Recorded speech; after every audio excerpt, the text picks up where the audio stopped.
The moment that entitled HOA president's BMW scraped against my harvester, I knew she'd just handed me the keys to her own destruction. 40,000-pound combine cutting corn. White BMW drives straight into my path. Scrape. Metal screams. Her luxury car just hit my harvester blade. She jumps out, waving her hands at my machine towering above her. I'm sitting in my driver's cabin, phone out, recording everything. Big mistake, Brenda. She lost her car, her power, $30,000. All because this entitled suburbanite picked a fight with the wrong farmer. Want to know how one scrape destroyed an HOA tyrant? Let's go. What would you do if some HOA Karen tried to block your harvest on your own land? Drop a comment and let me know where you're watching from. Bonus points if you've dealt with HOA nightmares. My name's Jake Hartwell, third-generation farmer on 240 acres of Indiana corn country. 20 years I've worked this soil my grandfather left me. Wife Sarah, 2 kids, barely profitable farm, but it's home. Then 3 years ago, Meadowbrook Estates sprouted up next door like weeds. Suddenly I had neighbors who wanted rural charm without the rural reality. Meet Brenda Ashworth, 52, ex-corporate HR, HOA president with a God complex. Pearl white BMW, designer everything, calls my life's work that lifestyle choice. The kind of woman who moved to farm country to escape city problems, then spent every day trying to turn it back into the city. The war started over my access road.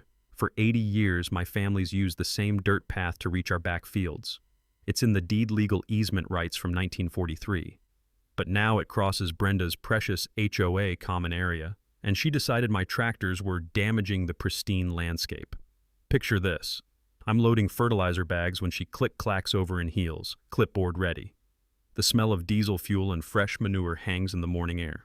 She wrinkles her nose like I'm personally offending her existence. "This ends today, Mr. Hartwell," she announces, waving papers. "Your agricultural vehicles are destroying our entrance. Use the highway route, 4 extra miles, busy traffic, harvest trucks crossing during rush hour, pure insanity. Lady, my grandfather built this road before your HOA was even a bad idea. We'll see about that. I have connections at City Hall. Classic Karen move, when facts fail, threaten mysterious connections. But Brenda wasn't done. She launched a full assault. Noise complaints about my 5 a.m. chores, petitions about industrial farming hazards. She actually set up a folding chair at my access road, playing Checkpoint Charlie with every piece of equipment. The crunch of gravel under her chair legs became the soundtrack to my mornings. She'd sit there with her umbrella, taking photos, filling out violation forms like she was documenting war crimes. My neighbor Jim couldn't take it anymore. "Brenda," he called out one morning, "you know what the difference is between you and Jake? He feeds people. You just feed drama." Her face went tomato red, but she kept scribbling. The harassment escalated. Anonymous complaints to the county about environmental hazards, social media posts about my unsafe practices. She even contacted the school board about Sarah's conflict of interest teaching kids while married to a problematic farmer. Then came the ultimatum, an official HOA letter demanding I cease incompatible agricultural operations on my own property, complete with threats of daily fines. Sarah found me in the barn that night, staring at their legal nonsense, the sweet smell of hay mixed with my rising anger. "Jake, this is harassment. We fight back." "How?" She's got the whole HOA board scared. "You're a farmer. You know patience. Research everything. Build your case. Smart woman, my wife." Right then, I realized something. Brenda thought she was hunting me. But farmers know the difference between predator and prey, and this predator was about to discover she'd been stalking the wrong target. I decided to plant seeds and wait for harvest. But this crop would be special evidence, documentation, legal ammunition. Here's what entitled suburbanites never understand about country people. We don't fight loud and fast. We fight quiet and thorough. The autumn air carried the scent of dying leaves and ripening corn. Somewhere in that smell was the promise of harvest season. And Brenda Ashworth was about to learn what happens when you declare war on a man who knows how to reap what others sow. Time to show this city girl how we handle problems in farm country. Week before harvest, Brenda escalated to full-blown warfare. I'm talking military-style surveillance operation. She stationed herself at my access road entrance every morning at 5 a.m. sharp, complete with folding chair, umbrella, and enough paperwork to choke a bureaucrat. Her agricultural vehicle monitoring station, that's what she actually called it, looked like a one-woman border checkpoint.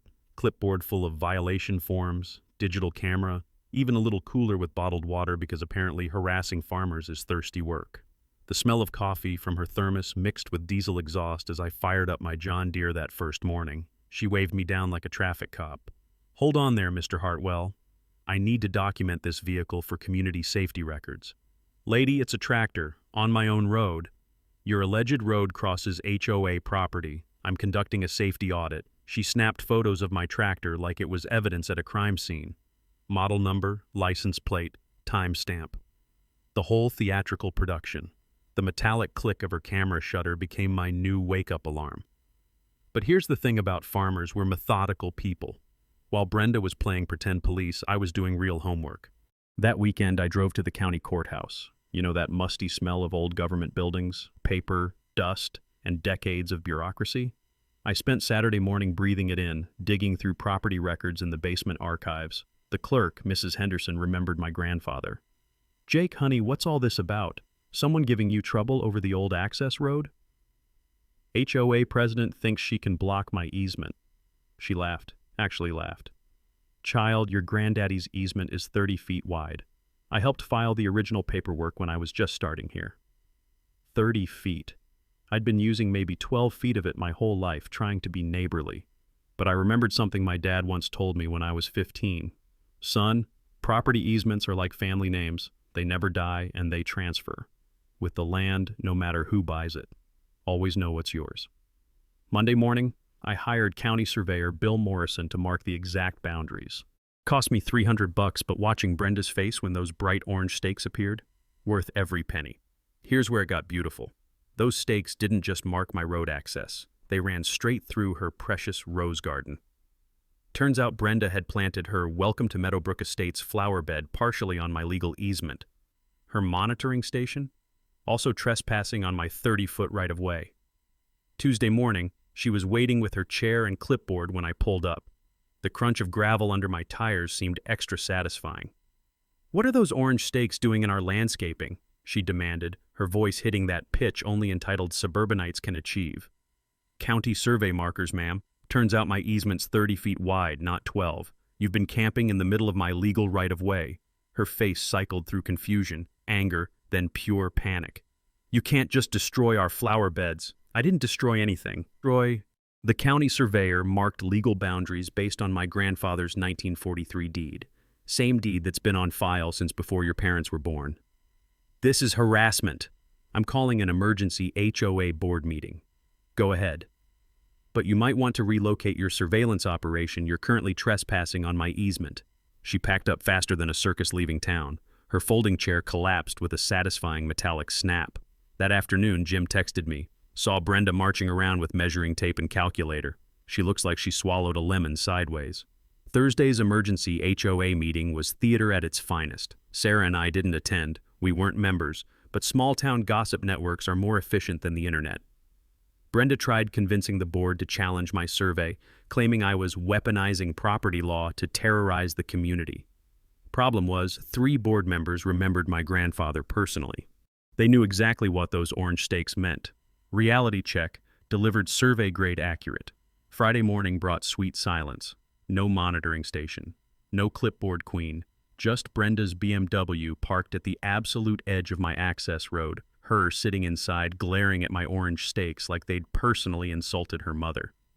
The autumn sun glinted off her windshield as I drove past in my tractor. The scent of fresh-cut grass from HOA landscaping mixed with the earthier smell of my farmland's suburbia meeting agriculture, but only one side had law on its side. Through my rearview mirror, I watched her exit her car and walk to my survey stakes.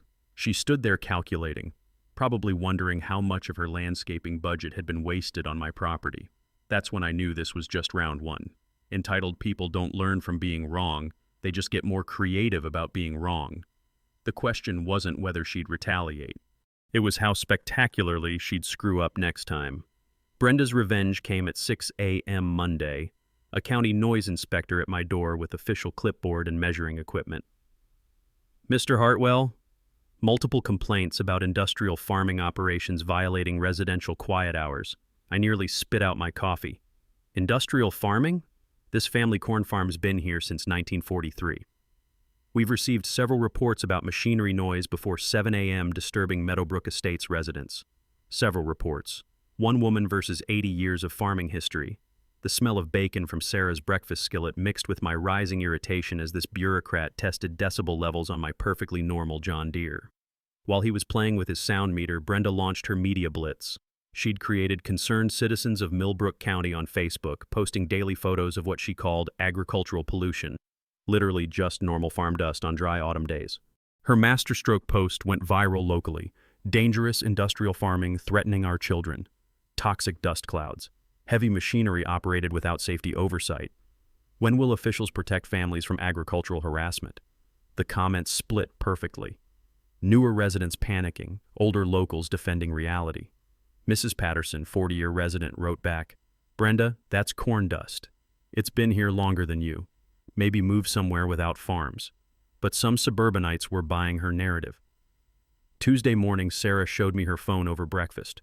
The crunch of toast seemed extra loud in the tension. "Honey, she's got 12 people convinced you're running some kind of toxic waste operation." That's when I remembered advice from my extension agent years back. In farm disputes, documentation beats emotion every time. I'd thought it was overkill then. Now it felt prophetic. I went full documentation mode. Security cameras at every access point. Time-stamped activity logs. Photos showing normal dust levels. Weather data correlating with atmospheric conditions. Then I researched Indiana's right to farm laws. Turns out, if your agricultural operation was established first, newer residents can't claim nuisance later. The law specifically protects farmers from exactly what Brenda was attempting. Wednesday morning brought escalation. 3 orange traffic cones blocking my access road with an official-looking sign reading, "Road closed, safety, inspection, HOA board order." The metallic scrape of cone on gravel echoed across the subdivision as I moved them aside, cameras rolling. Brenda materialized like she'd been hiding in bushes. "You can't remove official safety equipment. This is my legal easement. Those cones are trespassing. The HOA board voted for temporary safety closure during harvest. The HOA has zero authority over my easement, and blocking agricultural access is criminal interference in Indiana." Her face drained color. Criminal. She hadn't researched that far. "You're bluffing.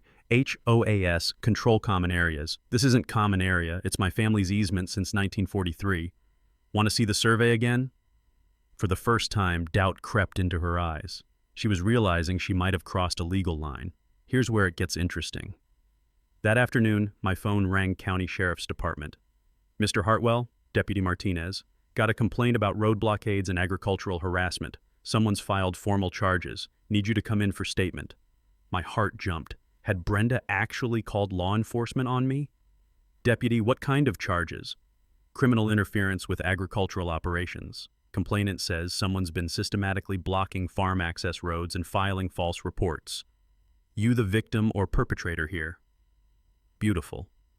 Someone else had reported Brenda's road blockade as criminal activity. My cameras had documented everything perfectly. "I'm the farmer deputy. Been getting harassed by HOA president who doesn't understand property law." "Ah, yeah, we get these suburban farm conflicts more often now. Bring your documentation, we'll sort this out." Thursday morning, I drove to the sheriff's office with my evidence folder. The smell of coffee and old leather chairs filled the waiting room. Deputy Martinez was a no-nonsense guy who understood rural issues. "Mr. Hartwell, looks like you've got yourself a classic case of suburban overreach. Your documentation's excellent. We're opening an investigation into agricultural harassment." What does that mean? Means if someone's systematically interfering with legal farming operations through false complaints and physical blockades, they're looking at criminal charges. The autumn air felt different driving home. Crisper, cleaner, like the smell of justice mixed with ripening corn. Brenda had wanted to escalate this to law enforcement. "Careful what you wish for, lady." Her BMW was parked at the edge of my access road when I got back, her sitting inside making phone calls. Probably to her lawyer, or her husband, or whoever suburban people call when their harassment campaigns backfire. Through my windshield, I watched her end a call and stare at my farmhouse. Even from 50 yards away, I could see the calculation in her posture. This wasn't over. Desperate people do stupid things, and Brenda was about to get very desperate. Friday morning, Brenda went nuclear. Channel 8 news van pulled up to my driveway at 7 a.m. "Ma'am, you called about agricultural terrorism?" The reporter, Jessica Torres, looked skeptical from the start. "Absolutely. This man is using industrial farming as a weapon against families." Brenda gestured wildly at my John Deere sitting peacefully in the barn. "Toxic dust clouds, intimidation tactics, deliberate harassment of suburban residents." I watched from my kitchen window, coffee growing cold, as this woman destroyed her credibility on live television. The smell of Sarah's bacon mixed with the sweet satisfaction of watching someone hang themselves with their own rope. "How long has this farm operated here?" Jessica asked. "That's irrelevant. Children's safety comes first. But if farming predates the subdivision, are you taking his side?" "This is media bias." Brenda's voice hit that pitch that makes dogs howl. Jessica exchanged glances with her cameraman. They packed up after 8 minutes of Brenda ranting about agricultural conspiracies and farming terrorism. The news van left without even asking for my comment, but Brenda's humiliation only made her more dangerous. Saturday morning, I found my access road completely blockaded. Not just Cone's professional sawhorses with yellow caution tape, official-looking signs reading "Road closed by order of Millbrook County HOA." The metallic clanking of equipment installation at dawn had woken the entire subdivision. My security cameras captured the whole midnight operation. Brenda directing 3 other people like a construction foreman, everyone wearing reflective vests to look official. The level of premeditation was stunning. Time for my nuclear option. I'd found something beautiful in my legal research. Indiana Code 32-30-6 makes agricultural interference a serious felony. Anyone who willfully interferes with agricultural operations faces up to $10,000 fines plus civil damages. Blocking farm access? That's textbook agricultural interference.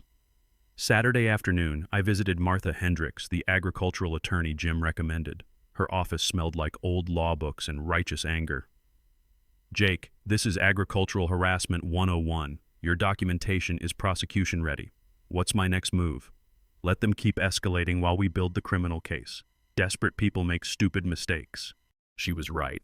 Sunday night at 3 a.m., my trail cameras caught Brenda's stupidest mistake yet: motor oil. She'd poured an entire quart of Valvoline near my equipment staging area, creating fake evidence of environmental contamination. The acrid petroleum smell mixed with morning dew as I surveyed her handiwork Monday morning. But here's where it gets beautiful. Within 2 hours, she'd called the county environmental office reporting hazardous chemical spills from agricultural operations. The inspector, Dave Richardson, took one look at the obviously planted evidence. "Mr. Hartwell, this oil pattern's all wrong for equipment leaks. Someone poured this deliberately. Got security footage?" Dave watched my 3 a.m. video of Brenda playing environmental terrorist and whistled low. "That's criminal environmental fraud. We're pressing charges." Meanwhile, her Facebook crusade had exploded to 60 members demanding agricultural justice. Her posts grew more unhinged daily. Toxic farming weapons disguised as tractors, and chemical warfare against suburban families. The farming community fought back. Jim organized a photo campaign showing historical images of our area when it was all farmland. Local farmers shared modern safety standards, agricultural protection laws, environmental compliance records. But Brenda had saved her most desperate move for last. Wednesday afternoon, 2 state environmental inspectors showed up with federal paperwork. "Mr. Hartwell, we're investigating reports of Clean Air Act violations, soil contamination, and hazardous material storage." My heart sank. State inspectors meant serious business. The bureaucratic smell of government forms filled my kitchen as they explained someone had filed detailed complaints alleging federal environmental crimes. 4 hours of testing later soil samples, air quality measurements, equipment inspections, chemical storage review, they delivered their verdict. "Mr. Hartwell, your operation exceeds all federal standards. You're actually cleaner than required." Inspector Williams paused. "However, we found evidence of fraudulent contamination designed to frame your farm. The oil spill was clearly staged. What happens now?" "Federal environmental fraud charges. Whoever did this is looking at serious prison time." That evening, Deputy Martinez called with an update. "Jake, your neighbor just graduated to federal charges: environmental fraud, filing false federal reports, agricultural terrorism. She's facing 5 to 10 years." The autumn sun set over my cornfields, casting golden light across acres of grain nearly ready for harvest. The sweet smell of ripening corn mixed with the satisfaction of watching justice finally catch up with entitled stupidity. But something in my gut said Brenda had one final desperate move coming. Because when people face federal prison time, they don't surrender quietly. They go down swinging. Thursday morning, Eleanor Walsh dropped a bomb that changed everything. The 73-year-old retired accountant had been digging through HOA financial records public information she'd requested as a concerned homeowner. She spread the papers across my kitchen table like she was dealing cards in a high-stakes poker game. "Jake, honey, your neighbor's been stealing." The smell of Sarah's fresh coffee mixed with the satisfaction in Eleanor's voice as she pointed to a line item. Legal consultation services, agricultural dispute resolution, $15,000 in 6 months. "That's a lot of money to harass one farmer," Sarah observed. "Gets better. All payments went to Ashworth Property Solutions, LLC. Eleanor's eyes twinkled with the joy of catching a thief red-handed. "Guess who owns that company?" My stomach dropped. "Brenda's husband. Richard Ashworth, registered agent. She's been billing the HOA to fund her personal war against you." Every invoice told the story of Escalation. Agricultural nuisance consultation, $2,500. Environmental compliance research, $3,000. Legal strategy development, $4,200. Each harassment campaign funded by her neighbor's dues. "But wait, there's more," Eleanor continued, channeling her inner prosecutor. "The BMW lease? Also through Ashworth Property Solutions. She's charging the HOA management fees to cover her car payments." Sarah set her coffee down hard. "She's stealing from her own neighbors." $23,000 over 18 months, Eleanor confirmed. Pure embezzlement. But the real kicker was buried in the insurance documents. Eleanor had somehow obtained Brenda's BMW lease agreement. Don't ask how retired accountants get these things. "Personal vehicle lease," she read. "Specifically prohibits commercial or business use. Violation results in immediate lease termination and full financial liability." The pieces clicked like tumblers in a lock. Every time Brenda drove that BMW on official HOA business surveillance operations, harassment campaigns, equipment blockades, she was violating her lease agreement. "If that car gets damaged during any of her HOA activities, she's screwed," Eleanor explained. "No insurance coverage, no lease protection, complete financial disaster." I started laughing, actually laughing. The woman who'd been terrorizing me for months had built herself a perfect trap. "There's one final nail in her coffin," Eleanor said. "HOA bylaws require competitive bidding for any contract over $1,000. She never put these services out for bid. That's breach of fiduciary duty." Sarah leaned back in her chair. "So she's embezzling money, committing insurance fraud, and violating her legal duties to the community. While using the stolen money to harass Jake," Eleanor added. "It's criminal conspiracy with a paper trail." The morning sun streamed through our kitchen window, illuminating the evidence spread across the table. For months, I'd been playing defense. Now I realized the game had completely changed. "What's our next move?" Sarah asked. "We document everything and prepare for the annual HOA meeting," Eleanor said. "When homeowners see how much of their money she's wasted on her personal vendetta, they'll demand her head on a platter." I thought about harvest season approaching, about my cameras recording everything, about Brenda's BMW sitting like a financial time bomb in her driveway. "She's going to keep escalating," I said. "People facing prison time and bankruptcy get desperate." Eleanor smiled like a grandmother planning Christmas surprises. "Let her escalate. Every move she makes now just adds to her criminal charges." The sweet smell of justice mixed with autumn air drifting through our open windows. Brenda thought she was hunting me. Turns out, she'd been digging her own grave all along, and I had the perfect shovel to help her finish the job. Friday afternoon, my kitchen became mission control for the most satisfying revenge plot in Millbrook County history. Martha Hendricks arrived first, her agricultural law expertise leading the charge. Eleanor Walsh brought her forensic accounting wizardry and a box of organized evidence that would make FBI investigators weep with joy. Bill Morrison, county extension agent, came armed with farming practice documentation and 40 years of dealing with suburban nonsense. "Gentlemen and ladies," Martha announced, spreading legal documents across my kitchen table, We're about to conduct a masterclass in how proper documentation destroys entitled idiots. The smell of Sarah's fresh-baked cookies mixed with the sweet anticipation of justice as we assembled our case. Eleanor took point on financial analysis. $23,000 in fraudulent expenses, but I found more digging deeper. Landscaping contracts to Brenda's nephew, without competitive bidding, another $8,000. Consulting fees for services never rendered $4,000 more. Total embezzlement? Martha asked. $35,000 stolen from homeowners to fund personal vendettas and family enrichment. Bill Morrison whistled low. That's felony territory in any state. Martha opened her laptop. Here's what we know legally. Agricultural interference, multiple violations. Environmental fraud, federal charges pending. Embezzlement, state felony. Insurance fraud, another felony. She's looking at serious prison time. But our secret weapon was my documentation system. 6 months of security cameras, time-stamped activity logs, weather correlations, photographic evidence of every harassment incident. I'd accidentally built a prosecutor's dream case. Jake, this documentation is professional grade, Martha said, reviewing my files. Most farmers keep maybe 10% of this detail. You've got everything. My extension agent always said document everything in farm disputes, I explained, remembering that advice from years ago.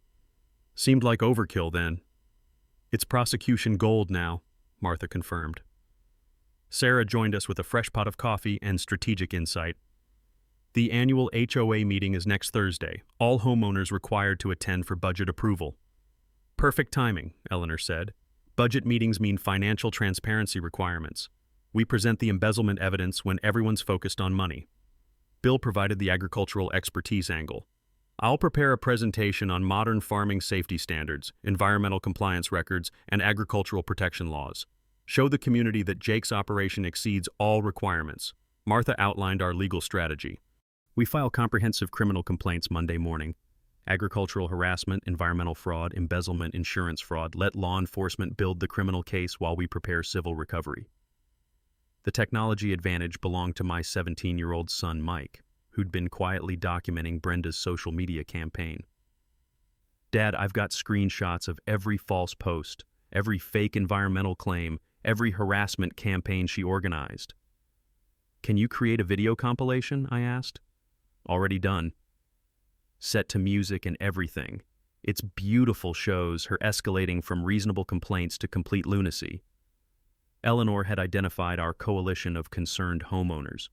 43 residents are asking questions about HOA finances. They know something's wrong but don't have details. When they see the evidence, they'll demand action. The insurance angle was our secret weapon. Martha had discovered that Brenda's BMW usage during harassment campaigns voided multiple coverage types: comprehensive, collision, and liability. If that car gets damaged during any HOA-related activity, she's personally liable for everything. How personally liable? Sarah asked. $40,000 BMW, plus damages to whatever she hits, plus legal liability for any injuries. Complete financial ruin. Bill brought up community psychology. Rural communities don't tolerate theft, especially stealing from neighbors. Once homeowners understand she used their money to harass Jake, social pressure will be brutal. We planned our media strategy around Tom Onyx at the local newspaper. He's been following this story, understands the agricultural angle, and has contacts at regional papers. When we expose the financial fraud, it'll get coverage. Martha advised patience with our evidence reveal. Let her keep escalating through next week. Every desperate move she makes adds criminal charges and alienates more homeowners. The beautiful trap was almost complete. Brenda thought she was fighting one farmer. She was actually about to face her entire community, law enforcement, insurance investigators, and federal prosecutors simultaneously. There's one more element, I said, thinking about harvest timing. My final corn harvest is scheduled for the day before the HOA meeting. If past patterns hold, she'll try something dramatic during harvest operations. With all our cameras rolling and law enforcement already investigating, Martha smiled. Perfect. Eleanor organized our evidence into presentation format: financial charts, timeline of harassment, documentation of fraud schemes. This will take 20 minutes to present and destroy her completely. The autumn sun was setting over my cornfields as our war council concluded. The sweet smell of ripening grain mixed with anticipation of harvest, both agricultural and personal. Sarah walked our allies to their cars while I stood on the porch, looking across my land toward Brenda's subdivision. Tomorrow would bring the final week of this conflict. "You ready for this?" Sarah asked, joining me. "Been ready since she first set up that checkpoint. Time to show this entitled suburbanite how country justice works." The stage was set, evidence assembled, allies positioned. Now we just had to wait for Brenda to walk into the trap she'd built herself. Monday morning, Brenda went full sabotage mode. I discovered it at 5 a.m. when my security system started blaring alerts. Someone had tried to disable my cameras. The metallic scraping of ladder against barn wall echoed in the pre-dawn darkness as I investigated. My backup battery-powered trail cameras, the ones I'd hidden as insurance, had captured everything. Brenda, 3 a.m., dressed in dark clothing, attempting to spray paint my primary security cameras. What she didn't know was that I'd installed redundant systems after Martha's advice about desperate people doing desperate things. Every camera she thought she'd disabled had a backup.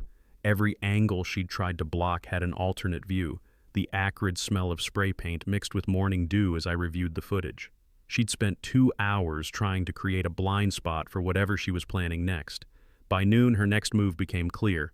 Motor oil again, but this time she'd gotten creative. Instead of just pouring it near my equipment, she'd created what looked like a legitimate spill trail leading from my tractor to the subdivision's storm drain. The environmental theater was Oscar-worthy. She'd even scattered some dead fish near the drain and taken photos for her Facebook campaign. Agricultural pollution killing our local wildlife. Chemical contamination from industrial farming operations. Within hours, she'd called 3 different agencies, county environmental, state water quality, and federal EPA reporting massive agricultural chemical spills threatening groundwater supplies. But here's where her desperation showed. The oil trail was too perfect, too obviously staged. Real equipment leaks create irregular patterns based on machinery movement and ground slope. Her Hollywood version looked like someone had carefully poured oil in a straight line while following a blueprint. My trail cameras had documented the entire 4 a.m. production, including her placing the dead fish she'd apparently bought from the grocery store. The receipt was probably still in her BMW. Tuesday brought escalation to harassment of my family. Someone had sent anonymous letters to the school board claiming Sarah had conflicts of interest teaching children while married to an environmental criminal.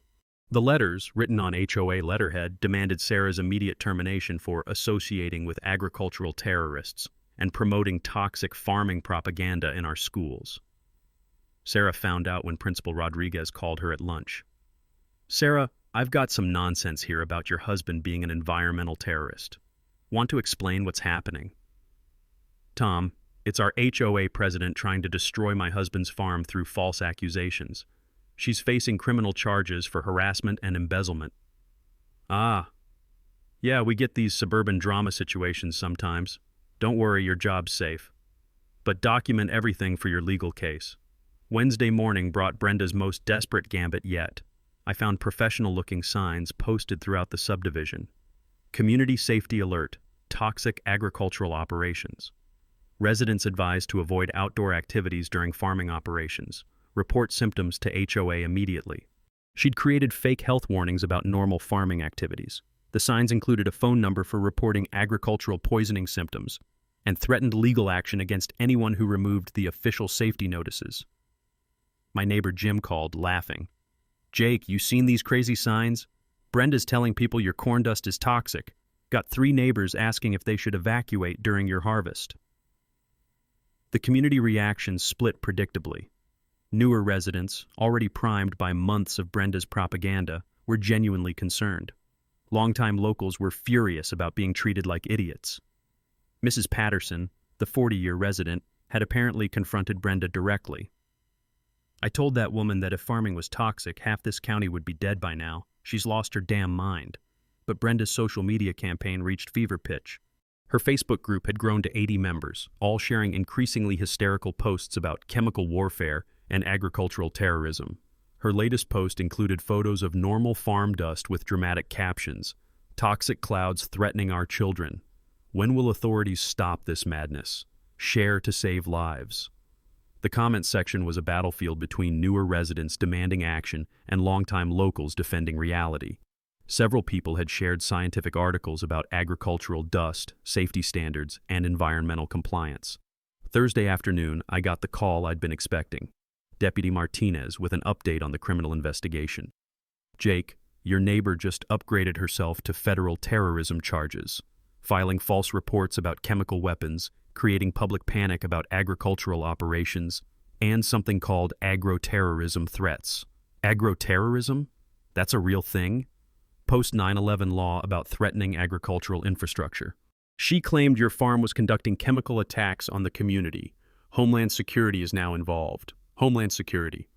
Brenda's fake environmental emergency had triggered federal anti-terrorism protocols. The autumn air carried the scent of corn ready for final harvest as I processed this information. Tomorrow was my last harvest run before the annual HOA meeting. If patterns held, Brenda would make her final desperate move during harvest operations. But now she wasn't just facing local harassment charges. She was facing federal terrorism investigation by agencies that don't appreciate false alarms about chemical attacks. The smell of ripening grain mixed with the sweet satisfaction of watching someone destroy themselves through their own stupidity. 24 hours until harvest. 48 hours until the HOA meeting that would end this war. Time to see just how spectacularly Brenda could self-destruct. Friday morning, final harvest day, arrived with the kind of crisp autumn air that makes farmers' hearts sing. The sweet smell of corn ready for cutting mixed with diesel fuel as I prepped my combine harvester for the last run of the season. Brenda had other plans. At 6 a.m., I found my access road completely blocked by her BMW parked sideways across the entrance. Not just blocking strategically positioned so I couldn't drive around it without risking damage to both vehicles. She sat in the driver's seat, engine running, windows up, talking on her phone. Even from 50 yards away, I could see the manic energy in her gestures. This woman had passed desperate and entered full breakdown territory. My security cameras were rolling as I approached her vehicle. The crunch of gravel under my boots seemed extra loud in the morning stillness. "Ma'am, you're blocking my access road," I called through her window. She rolled it down just enough to talk. "I'm documenting unsafe agricultural practices for federal investigators. This road is temporarily closed for public safety." "This is my private easement. You're trespassing. We'll see what Homeland Security says about your chemical weapons operation." Chemical weapons. She'd gone completely off the deep end. "Ma'am, I'm asking you to move your vehicle so I can conduct normal farming operations." "Not happening. I'm protecting this community from agricultural terrorism." The irony was beautiful. In her desperate attempt to stop my harvest, she was committing the exact crime she'd been falsely accusing me of: interference with agricultural operations. I pulled out my phone and called Deputy Martinez. "Jake here. My access road's blocked by the HOA president. She's claiming authority to shut down farming operations. We'll be right out. Don't engage with her." While waiting for law enforcement, I watched Brenda's BMW like a hawk. She was live streaming on Facebook, narrating her heroic stand against agricultural terrorism to her online audience. "I'm here protecting our community from toxic farming operations," she announced to her phone. "This man refuses to comply with safety regulations. Someone has to take a stand." The comments on her live stream were brutal. Even her supporters were questioning whether blocking roads was legal. Several people pointed out that interfering with farming was a serious crime. Deputy Martinez arrived with backup, 2 patrol cars, and what looked like a supervisor. The smell of coffee and authority filled the morning air as they approached the situation. "Ma'am, you need to move your vehicle immediately," Martinez announced. "You're committing criminal interference with agricultural operations." "I have authority as HOA president to protect community safety." "Ma'am, HOA authority doesn't extend to blocking public easements or interfering with agricultural operations. Move your vehicle now or face arrest." That's when Brenda made her fatal mistake. Instead of moving, she accelerated. Not forward or backward to clear the road, she drove straight at my combine harvester parked nearby, claiming later she was documenting the dangerous machinery threatening our community. The sickening crunch of luxury car meeting agricultural steel echoed across the subdivision. Her BMW's front end crumpled against my harvester's corn head attachment like aluminum foil meeting a brick wall. The impact triggered every security camera I'd installed.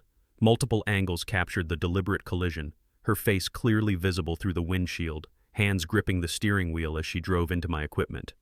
She immediately jumped out, screaming about being attacked by agricultural machinery while her BMW leaked coolant onto the gravel.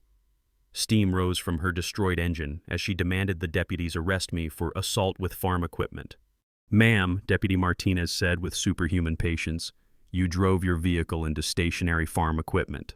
Multiple cameras recorded you accelerating into the harvester. He positioned that machine to attack me. The harvester hadn't moved in 12 hours. My cameras proved it." Within minutes, Brenda's situation went from bad to catastrophic. Her insurance company, already investigating commercial vehicle use violations, would deny coverage for this deliberate collision. Her BMW lease company would demand immediate payment for the totaled vehicle, roughly $40,000 she didn't have. The cherry on top? Her live stream had recorded everything. 80 Facebook followers watched her commit insurance fraud, agricultural interference, and vehicular assault in real time. Deputy Martinez was reading her rights when the tow truck arrived. "Ma'am, you're under arrest for criminal interference with agricultural operations, insurance fraud, and reckless endangerment." As they loaded her BMW onto the flatbed, the autumn sun glinted off the wreckage. The sweet smell of corn waiting for harvest mixed with the acrid odor of antifreeze and destroyed dreams. "Jake," Martinez said, "we'll need your camera footage for evidence. Already copied to 3 backup drives." The tow truck disappeared down the road, carrying $40,000 worth of Brenda's financial ruin. Tomorrow's HOA meeting would reveal the $35,000 she'd embezzled. Federal charges were pending. Her husband's business was under investigation. I climbed into my combine harvester and started the engine. The diesel rumble sounded like victory as I began my final harvest of the season. In the distance, Meadowbrook Estates looked peaceful for the first time in months. Saturday evening, the Millbrook Community Center buzzed with more energy than it had seen since the county fair.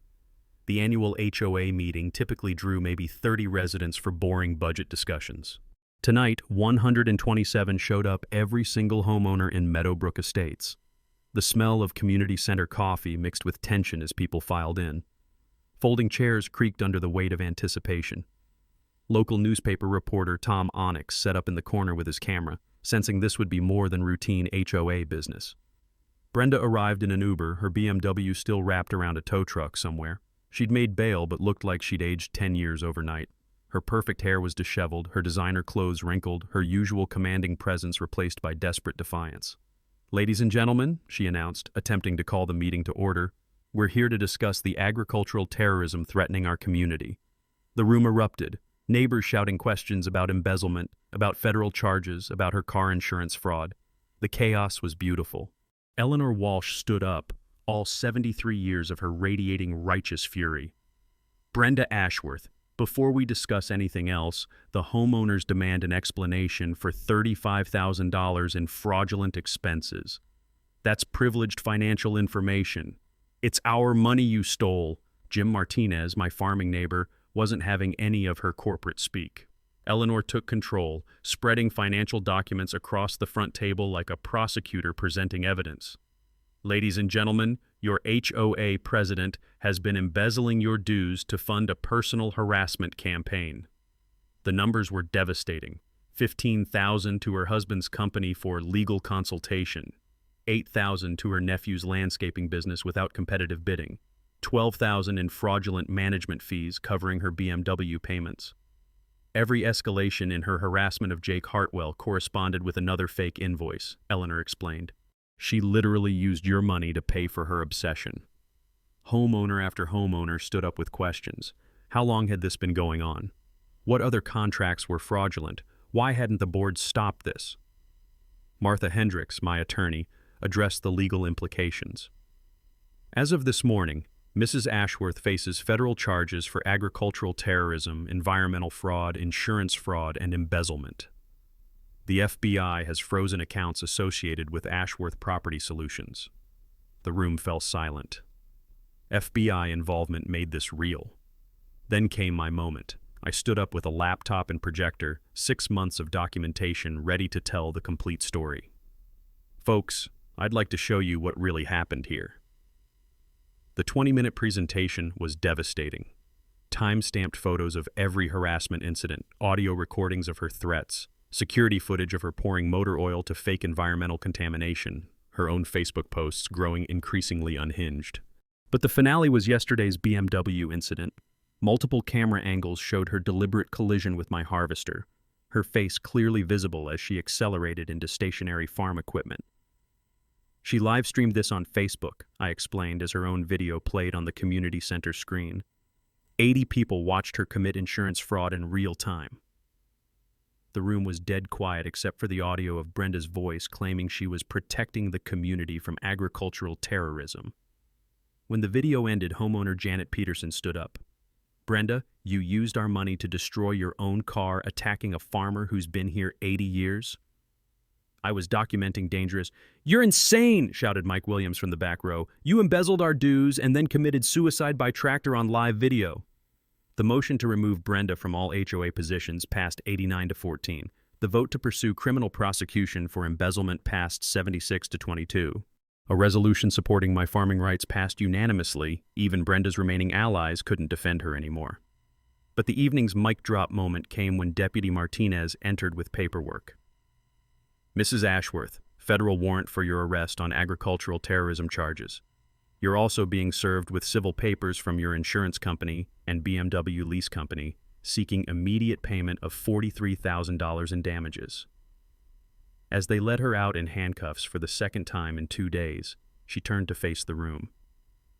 "You'll regret this when his toxic farming poisons your children." The community burst into laughter. Actual laughter at a woman being arrested for federal terrorism charges. Tom Onyx got it all on camera, the embezzlement evidence, the community uprising, the final arrest. His article would run statewide, turning Brenda into a cautionary tale about suburban entitlement. After the deputies left, the remaining homeowners elected an interim board committed to financial transparency and agricultural cooperation. Someone suggested a community garden project. Others proposed a farmer's market in the common area. The smell of autumn air drifted through open doors as neighbors who'd been divided by Brenda's manufactured crisis began healing their community. Kids were already planning to visit my farm during next year's harvest. Sarah squeezed my hand as we walked to our truck. "Think it's really over?" I looked back at the community center, then across my cornfields where tomorrow's work waited. "Honey, it's been over since she decided to pick a fight with someone who documents everything."